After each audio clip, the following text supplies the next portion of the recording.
ngayong umaga po ay muli ako magpa-file ng cyber libel charges laban dun sa 18 ex-soldiers. Ito ay bunga nung kanilang mga interviews after nung kanilang press con a few weeks ago. So bawat interview na lalabas sila, maka-expect sila ng kaso laban sa kanila. Yun po.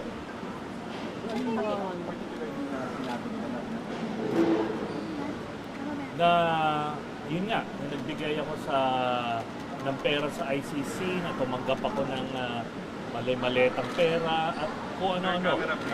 Lahat ng minention nila about me doon sa kanilang affidavit, doon sa kanilang press con, doon sa kanilang mga subsequent interviews, bawat isang occasion na lumabas sila at nagsalita at nagbigay ng kasinungalingan, lahat ito Sir, camera please. doon sa akin talagang it's a lie, di ba? And they know that. Ngayon ito ang importante, within the next few weeks ay mabubuo na yung picture kasi may mga dati silang kasamahan na naalokan ng pera para lumabas. So within the next few weeks ay mabubuo na yung kwento na ito.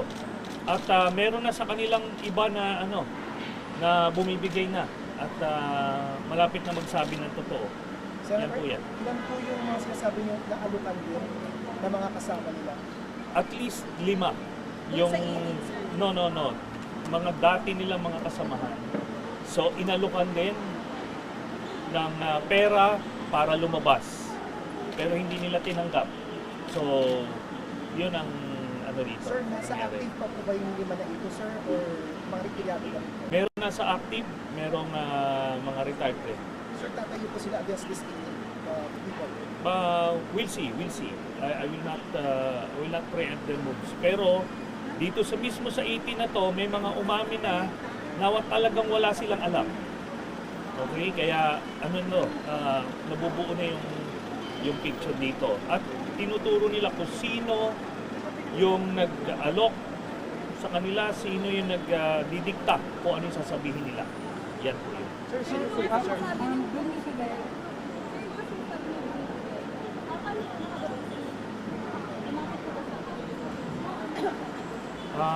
Hindi ko na lang muna sasabihin kung ano yung source ko, basta mababalitaan nyo na rin lang yan within the next few weeks. Kasi lang nagpapasok sa Ha? Kasi nung like last week, nung within Marines, nagpapasok sa Oo. kasi pinitestify nila na totoo yung mga nasa affidavit. Walang ganun. Nabasa niyo ba yung pinirmahan nila, affidavit? No sir, but they appeared in the NBI, sir. They appeared sa NBI twice.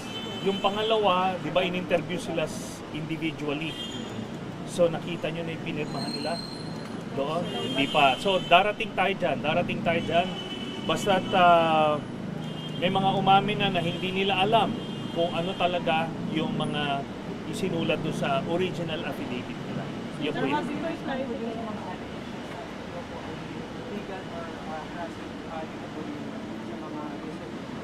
Ito nga pagkakataon nila. Kung nagsasabi sila ng totoo, hindi dapat wala silang ipinangangamba.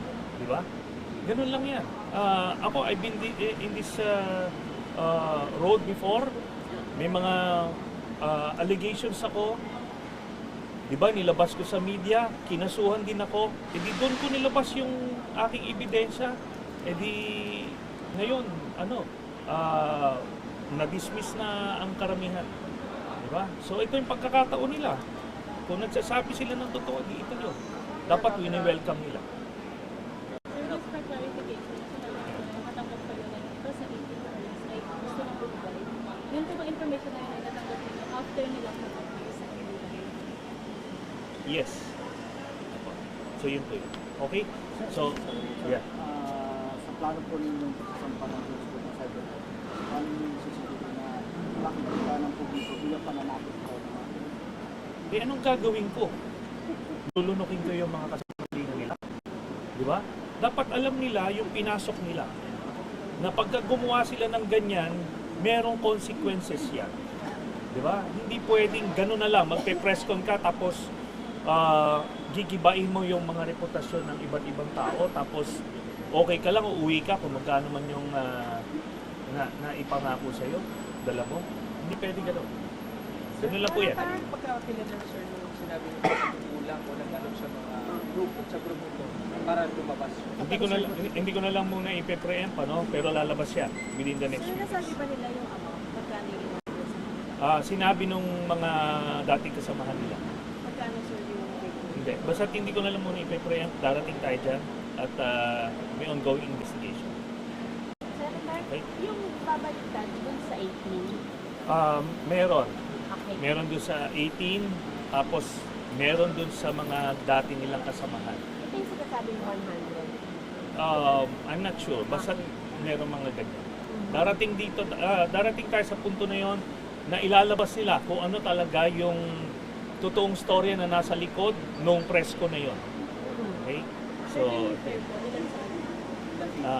hindi ko muna sasabihin. Sila po yung pinagpirma ng affidavit sir. Hindi, basta yun na muna. Ha? Yun na lang muna. Okay. Maraming salamat po.